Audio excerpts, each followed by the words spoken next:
자, 저를 한번 따라서 하겠습니다. 예수님과 세례. 오늘은 2019년 하반기 세례식이 거행되는 주일입니다. 성경 전체에서 세례라는 말이 처음 나오는 것이 오늘 우리가 읽은 마태복음 3장입니다. 그런 의미에서 마태복음 3장은 세례에 있어서 대단히 중요한 본문입니다. 그런데 오늘 본문에서 누가 세례를 받았는가?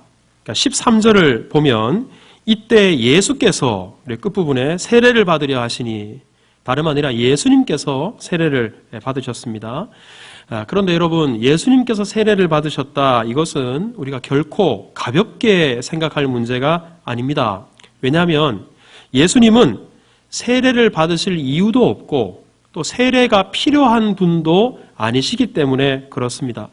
예수님 당시에 사람들이 세례를 받았던 데는 몇 가지 이유가 있어요. 우리 첫 번째 이유는 뭐냐면, 우리 먼저 세례는 이방인들이 유대교에 들어오고자 할 때, 이방인이 유대인 되고자 할 때, 그때 개종을 위한 의식이 바로 세례였습니다. 여러분, 유대교에서는 미크바라는 의식이 있었습니다. 이 의식이 뭐냐 그러면, 구약 성경에 부정하게 된 사람이 정결함을 입으려고 할 때 털도 밀어야 되고 먼지도 털어야 되지만 물로 씻으라 그랬거든요. 이 말씀에 근거해서 어떤 부정한 일을 저지르고 난 이후에는 미크바라는 예식을 행했고요. 그리고 이방인들은 그 자체로 부정하다 여겨졌습니다. 그랬던 사람이 이제 유대교 안에 들어오고 유대인이 되고자 할 때는, 이런 개종을 할 때는 그 이방인 되었던 부정함을 씻어버린다라는 의미로 물속에 들어갔다 나왔어요. 그러니 바로 이것이 개종을 위한 예식이 됩니다. 그래서 이방인들이 물속에 들어갔다 나오면서 나는 이제 유대인으로 새롭게 태어났습니다. 앞으로는 유대인으로 살겠습니다. 이런 마음으로 이 미크바라는 예식을 했는데, 이 예식이 훗날 세례로 자리 잡게 된 것이죠. 근데 여러분, 예수님은 다윗의 후손으로 유다 지파 그 자손으로 태어나셨습니다. 그러기에 예수님은 이방인들처럼 개종을 필요로 한 분이 아니에요. 개종을 위한 그런 세례 받으실 필요도 없어요. 예수님은 부정한 분이 아니기 때문에 정결을 하기 위해서 세례를 받으실 필요도 없는데, 오늘 본문을 보면 예수님이 세례를 받으셨다라는 것이죠. 우리 또 한 가지, 예수님 당시에 세례를 받았던 이유는 이 세례를 이방인들만 받았던 게 아니라 유대인들도 받았어요. 오늘 본문에 보면 세례 요한이 요단강에서 세례를 베풀 때 우리 3장 5절 6절을 읽어보면 유대인들이 세례 요한에게 나와서 세례를 받았습니다. 왜 받았는가? 다름 아니라 회개를 위해서, 죄 사함을 위해서 세례를 받았습니다. 여러분, 원래 유대인들은 회개하고자 할 때, 또 죄 사함을 받고자 할 때 짐승으로 희생 제사를 드림으로 이것을 이루기를 원했어요. 그런데 시간이 지나면서 점점 유대인들 마음속에 이런 제사 의식이 형식적으로 치우치는 거예요. 위선으로 치우치기 시작했던 것입니다. 금방 하나님 앞에 제사 드리고 돌아서서 죄 짓는 거예요. 그리고 죄를 지으면서도 희생 제사 드리면 되지 뭐, 이런 마음으로 제사에 임했습니다. 그러니 하나님께서 그 회개를 받으셨겠어요? 그 죄 사함이 온전히 이루어졌겠습니까? 그래서 하나님께서 에스겔 선지자를 통해서 이렇게 명령하십니다. 에스겔 36장 25절에, 자, 우리 같이 한번 읽어봅시다. 시작. 맑은 물을 너희에게 뿌려서 정결하게 하되 곧 너희 모든 더러운 것에서와 모든 우상 숭배에서 너희를 정결하게 할 것이며. 여러분, 물론 이 말씀이 앞으로 희생제사 필요 없다, 세례만 받으면 된다, 이 말씀은 아니에요. 하지만 하나님께서 이렇게 말씀하신 이유는 마음도 없이, 진정성도 없이 형식과 위선에 사로잡혀서 제사만 드리면 된다라는 그런 마음 다 치우고 마음을 찢는 회개, 마음을 쏟는 그런 회개하는 마음으로 하나님 앞에 나와서 이렇게 물로 씻듯 우리의 모든 죄를 사해 주옵소서, 이런 마음으로 진정성 있게 회개하라, 이런 뜻에서 맑은 물을 너에게 뿌려라 하나님께서 명령하십니다. 이때부터 이스라엘 백성들은 회개하고자 할 때, 또 죄사함을 받고자 할 때 물속에 들어가서 세례를 받기 시작했습니다. 여러분, 그래서 우리 3장 11절을 보면 3장 11절을 보면 이때 세례가 바로 회개를 의미한다는 것을 알게 되는데, 자, 우리 앞부분만 같이 한번 읽겠습니다. 시작. 나는 너희로 회개하기 위하여 물로 세례를 베풀었거니와. 여러분, 세례를 베푼 이유가 뭐라고요? 회개하도록 하기 위해서. 자, 그리고 또한 누가복음 3장 3절에도 보면 요한이 죄사함을 받게 하는 회개 세례를 전파했다. 세례의 목적이 다름 아니라 회개와 죄사함이었다라는 거예요. 사도행전 2장에도 보면 베드로가 이렇게 말합니다. 너희가 회개하여 각각 예수 그리스도의 이름으로 세례를 받고 뭘 받으라? 죄사함을 받으라. 바로 이 세례가 회개와 죄사함의 의미가 있는 것입니다. 그러면 이처럼 세례는 회개를 의미하고 죄사함을 받기 위해서 세례를 받았는데, 예수님이 회개가 필요하신 분입니까? 그럼 예수님이 죄 사함이 필요한 분이에요? 아니에요, 여러분. 오히려 예수님은 죄 사함이 필요하신 분이 아니라 우리 죄인된 우리들을 죄에서 구원하시기 위해서 오신 분이 바로 예수님이세요. 그래서 마태복음 1장 21절을 보면 예수님이 태어나실 때 그 이름을 예수라 정했어요. 예수라고 하나님께서 이름을 정하신 이유는 자기 백성을 그들의 죄에서 구원할 자이심이라. 회개가 필요하거나 죄사함이 필요한 분이 아니라 죄에서 우리 인간들을 구원해 주시기 위해서 오신 분이 예수님이에요. 예수님은 세례가 필요 없어요. 또한 히브리서 4장 15절에도 보면 맨 끝부분을 보십시오. 예수님 죄가 있어요, 없어요? 죄가 없어요. 예수님 회개가 필요 없어요. 죄사함이 필요 없어요. 그런데도 오늘 본문을 보면 예수님이 세례를 받고자 하셨던 것입니다. 필요 없는데도 세례를 받고자 하셨던 것이에요. 이런 이유로 세례 요한도 예수님께서 세례 받으려고 다가오시니까 오늘 보면 14절을 보십시오. 자, 우리 14절 같이 읽겠습니다. 시작. 요한이 말려 이르되 세례를 받아야 할 터인데 당신이 내게로 오시나이까. 여러분, 죄가 없는 죄 문제를 해결하기 위해서 이 땅에 오신 그 예수님께서 세례를 베푸셔도 예수님이 자기에게 세례를 베풀어 주셔야지 자기가 어떻게, 여러분 세례 요한도 죄인이에요. 죄인된 세례 요한이 어떻게 죄 없으신 예수님으로부터 세례를 받을 수 있는가? 이런 이유로 세례 요한도 말렸어요. 예수님, 그럴 수 없습니다. 제가 오히려 세례를 받아야지요. 세례 요한이 그렇게 말했던 것입니다. 그럼에도 불구하고 예수님은 끝내 세례 요한에게 세례를 받으셨습니다. 그러면 예수님께서 이렇게 세례가 필요 없는데도 세례 받으신 이유가 뭘까요? 세례 요한이 이렇게 만류함에도 불구하고 이것을 뿌리치고 끝내 세례를 받으신 이유가 무엇일까요?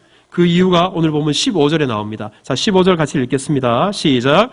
예수께서 대답하여 이르시되 우리가 이와 같이 하여 모든 의를 이루는 것이 합당하니라. 자, 예수님께서 세례 요한에게 정중하게 허락해라. 그러면서 하시는 말씀이 우리가 이와 같이 하여, 즉 이 말은 너는 세례를 베풀고 나는 세례를 받고 이렇게 예수님이 세례 받는 것을 통해서 무엇을 이루려고 하셨냐면 모든 의를 이루려고 하셨어요. 자, 저를 한번 따라서 하겠습니다. 의를 이루기 위해서 세례 받으셨습니다. 네, 세례 받으신 목적이 의를 이루기 위함이었다라는 것입니다. 그러면 예수님께서 의를 이룬다고 하셨는데 의를 이룬다는 것이 무슨 의미일까? 여러분, 로마서 3장 21절에 보면 의에 대해서 이렇게 말합니다. 이제는 율법 외에 하나님의 의가 나타났다.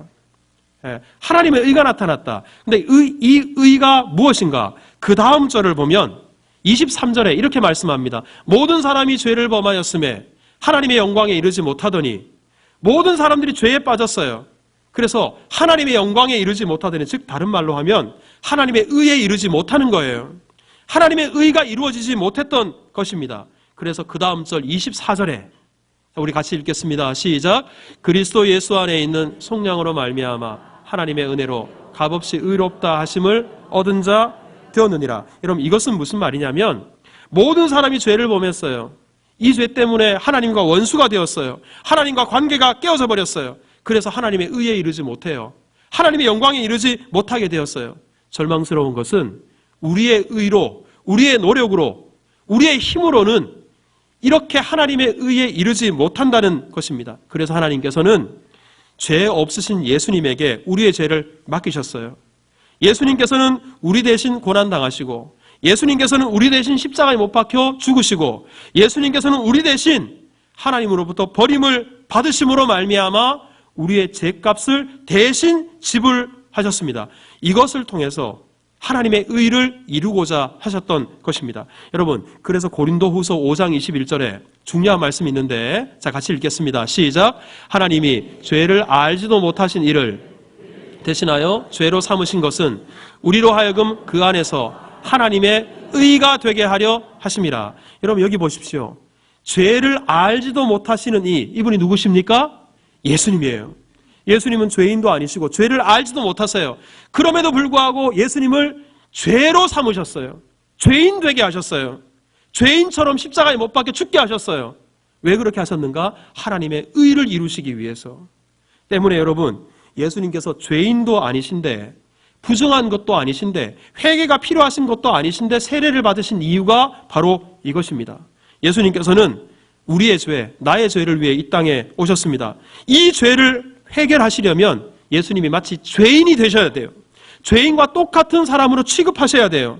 그러기에 예수님께서는 한 점 흠도 없고 점도 없고 죄도 없으신 분이시지만 자기 자신을 죄인으로 여기십니다. 죄인 취급하십니다. 마치 죄인이 회개를 위해 죄사함을 받기 위해 세례를 받으시는 것처럼 죄인도 아니신 분이 물속에 들어가셔서 우리 모두를 대표하셔서 세례를 받으셨습니다. 이것을 통해서 하나님의 의를 이루기 원하셨고, 이 일을 통해서 예수님께서 이 땅에 오신 이유가 무엇인가? 바로 죄인 되셔서 세례를 받으실 뿐만 아니라 궁극적으로 십자가에 못 박혀 우리의 모든 죄를 해결하기 위해 이 땅에 오셨다. 이것을 분명하게 하기 위해, 이 하나님의 의를 이루기 위해 예수님은 죄인도 아니신데 죄인처럼 세례를 받으셨던 것입니다. 여러분, 이 얼마나 놀라운 은혜입니까? 이 얼마나 놀라운 사랑입니까? 우리가 그 은혜를 받았음을 기억하시고 우리 주님을 찬양하는 우리 모두가 될 수 있기를 주님의 이름으로 축복합니다. 자, 그런데 오늘 본문은 계속해서 예수께서 세례 받으실 때 어떤 일이 있었는가, 이것을 우리에게 말씀합니다. 자, 죄인 취급하셔서 자기 자신을 죄인으로 여기시고 세례를 받으실 때, 자, 우리 16절을 같이 읽겠습니다. 시작. 예수께서 곧 물에서 올라오실새 하늘이 열리고 하나님의 성령이 비둘기같이 내려 자기 위에 임하심을 보시더니, 자, 여기에서 예수께서 세례를 받으셨어요. 세례를 받으셨다는 것은 물속에 들어가셨다가 이제 물 밖으로 나오셨습니다. 그런데 이때 예수께서 물속에 들어가셨다가 물 밖에 나오셨을 때 세례를 받으신 직후에 어떤 일이 있었냐 그러면 하늘이 열렸다 그랬어요. 하늘이 열렸습니다. 근데 여기서 하늘이 열린 이유가 두 가지예요. 왜 하늘이 열렸는가? 첫째는 우리 하늘이 열리고 하늘로부터 하나님의 성령이 비둘기같이 임했어요. 성령이 임하시도록 하늘이 열린 것입니다. 또 한 가지는 17절에 보면 하늘이 열려서 하늘로부터 하나님의 음성이 내려왔어요. 두 가지. 성령이 임하시기 위해서, 그리고 하나님의 음성이, 하나님의 말씀이 임하시기 위해서 하늘이 열렸던 것입니다. 근데 여러분, 이 두 가지가 우리 세례에 있어서 대단히 중요해요. 예수님의 세례에 있어서 대단히 중요합니다. 자, 우리 예수님께서 세례 받으실 때 하늘이 열리고 성령이 임하셨습니다. 이게 무슨 의미가 있는가? 여러분, 세례 요한은 사람들이 세례 요한에게 세례를 받으러 다가올 때 자기 자신의 세례와 요한이 베푸는 세례와 예수님이 베푸는 세례는 분명히 다르다. 이것을 말했어요. 이게 11절 말씀인데, 자, 우리 11절을 다시 한번 읽어볼까요? 시작. 나는 너희로 회개하게 하기 위하여 물로 세례를 베풀거니와 내 뒤에 오시는 이는 나보다 능력이 많으시니 그는 그의 신을 들기도 감당하지 못하겠노라. 그는 성령과 불로 너희에게 세례를 베푸실 것이요. 여러분, 요한의 말은 나는 물로 세례를 주지만 예수님은 무엇으로 세례를 준다고요? 성령으로 세례를 준다고. 예수님은 성령으로 세례를 준다라고 말씀합니다. 즉, 이 말은 이제 예수님께서 세례를 받으실 때 하늘이 열리고 성령이 임하셨어요. 그 성령께서 누구든지 예수 그리스도를 영접하고 예수님을 믿게 되면 그 안에 성령께서 들어가십니다. 그 안에 성령께서 내주하십니다. 성령께서 임하시고 함께 하십니다. 이것을 보여주기 위해서 예수님께서 세례를 받으실 때 성령께서 임하셨던 것입니다. 여러분, 이 때문에 사도들이 사도행전에 보면 복음을 전할 때, 또 우리 세례를 베풀 때 성령이 임하는 것을 함께 말씀합니다. 여러분, 사도행전 2장 38절을 한번 보십시오. 사도행전 2장 38절입니다. 우리 같이 읽겠습니다. 시작. 베드로가 이르되 각각 예수 그리스도의 이름으로 세례를 받고 죄사함을 받으라. 그리하면 여러분 세례를 받을 때 그리하면 무엇을 선물로 받아요? 성령을 선물로 받게 될 것이다. 사도행전 19장 5절 6절에도 보면 주 예수의 이름으로 세례를 받으니 바울이 그들에게 안수함에 누가 임하셨어요? 성령이 임하셨어요. 성령이 임하셨어요. 이제 예수 그리스도를 믿는 사람들에게는 예수께서 세례를 받으실 때 성령이 임하신 것처럼 성령이 임하게 된다는 것입니다. 여러분 이것은 유대인들뿐만 아니라 이방인들에게도 이런 역사가 나타났어요. 사도행전 11장 15절을 보면 베드로가 이방인이었던 고넬료에게 복음을 전해요.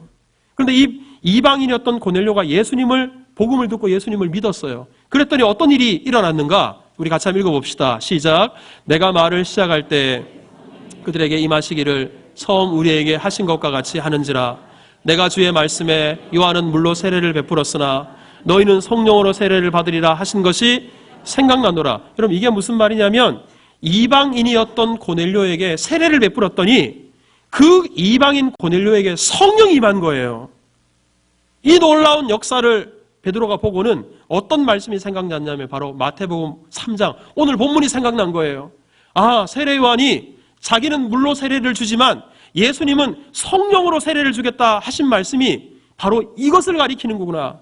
그래서 여러분 누구나 예수님을 믿는 사람, 예수님을 주로 고백하는 사람, 그 믿음의 고백을 따라서 세례를 받는 사람에게는 누가 임하시는가? 성령이 임하시는 거예요.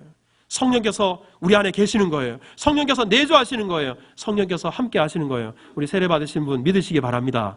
그리고 일찍이 세례 받으시는 분들 믿음으로 고백하고 믿음으로 세례를 받았다면 우리 안에 성령께서 거하시는 줄 믿으시기 바랍니다. 이것을 우리 주님께서 바로 요단강 세례를 받으실 때 분명히 보여주셨던 것입니다. 또 한 가지, 하늘이 열리고 하늘에서 무엇이 내려왔다고요? 하나님의 말씀이 내려왔습니다. 어떤 말씀이 내려왔을까? 자, 17절을 한번 읽어보겠습니다. 17절 다 같이 시작. 하늘로부터 이는 내 사랑하는 아들이요. 자, 여기서부터 우리 하나님 아버지가 예수님이 세례 받으실 때 음성을 들려주십니다. 이는 내 사랑하는 아들이요 내 기뻐하는 자라. 그런데 여러분 이것은 하나님이 친히 주시는 말씀이기도 하지만 동시에 이 말씀은 구약 성경이 오시리라고 예언한 메시아, 구약 성경에 일찍이 예언된 말씀을 하나님께서 그대로 다시 한번 말씀해 주신 것입니다. 여러분 구약에 보면 메시아를 예언하는 말씀이 있어요. 그 중에서도 오늘 본문은 두 군데에서 이미 말씀하셨던 거예요. 하나는 시편 2편입니다.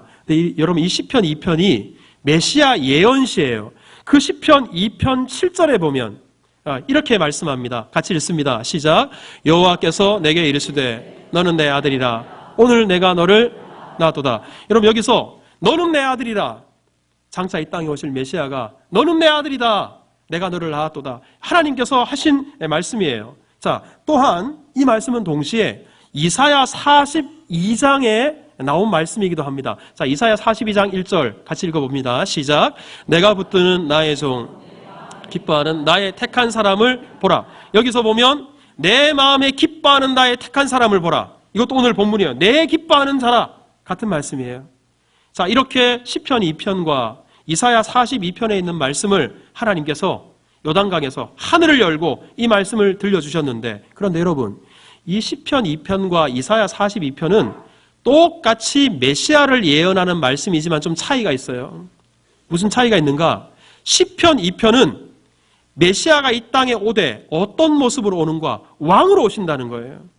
왕으로 오실 예수 그리스도를 예언하는 그 말씀입니다. 반면에 이사야 42편은 그 예수님께서 이 땅에 오실 때 종으로 오시는 거예요. 고난받기 위해서 이 땅에 오시는 거예요. 그런데 이 두 가지 말씀이 서로 부딪히는 것이 아니라, 서로 반대되는 것이 아니라 오히려 이 두 가지가 아름답게 조화를 이룹니다. 무슨 말인가? 예수님은 왕이에요. 왕이신 예수님께서 이 땅에 오실 때 어떤 모습으로 오는가? 종으로 오신다는 거예요. 죽기 위해 오신다는 거예요. 이게 바로 메시아다. 그리고 예수님께서 세례 받으실 때 바로 이 메시아의 사명을 우리 하나님께서 이렇게 말씀해 주신 것입니다. 여러분 마태복음 20장 28절을 보면 이 땅에 오시는 예수께서 왜 오셨는가? 이렇게 말씀해요. 인자가 온 것은 예수님께서 이 땅에 온 것은 섬김을 받으려 함이 아니라 왕이시기에 마땅히 섬김을 받으셔야 돼요. 하지만 섬김을 받으려고 이 땅에 오시는 것이 아니라 도리어 섬기기 위해서, 종이 되기 위해서 이 땅에 오셨다는 거예요. 어느 정도로 섬기는가, 어느 정도로 종이 되시는가, 자기 목숨을 십자가의 대속물로 내어주시기까지 종이 되고 섬기기 위해 이 땅에 오셨다 말씀하셨어요. 이것을 바로 세례를 받으실 때 하늘이 열리면서 하나님께서 음성으로 분명히 확인시켜 주셨던 것입니다. 그런데 여러분, 놀라운 사실이 무엇인가?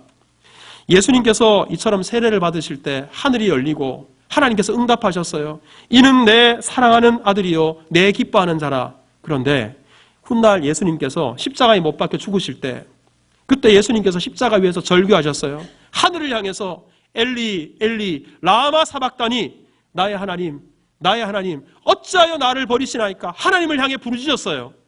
그렇지만 오늘 본문에서는 이처럼 음성을 들려주시고 응답해 주셨는데, 오늘 본문에서는 이처럼 내 사랑하는 아들아 내 기뻐하는 자라 말씀해 주셨는데, 예수님이 십자가에 못 박혀 죽으셨을 때는 하늘이 열리지 않았습니다. 하늘로부터 어떤 음성도 들리지 않았습니다. 철저히 하나님께서 외면하셨어요. 예수님을 버리셨어요. 왜 그렇게 하셨는지 아십니까? 이제 세례식을 받을 때는 메시아로서 사역을 시작할 때예요. 하지만 십자가에 못 박혀 죽으실 때는 메시아의 사명을 완성하는 때예요. 예수님을 버려야 저와 여러분들을 얻을 수 있어요. 예수님이 죽어야 저와 여러분들이 살 수 있어요.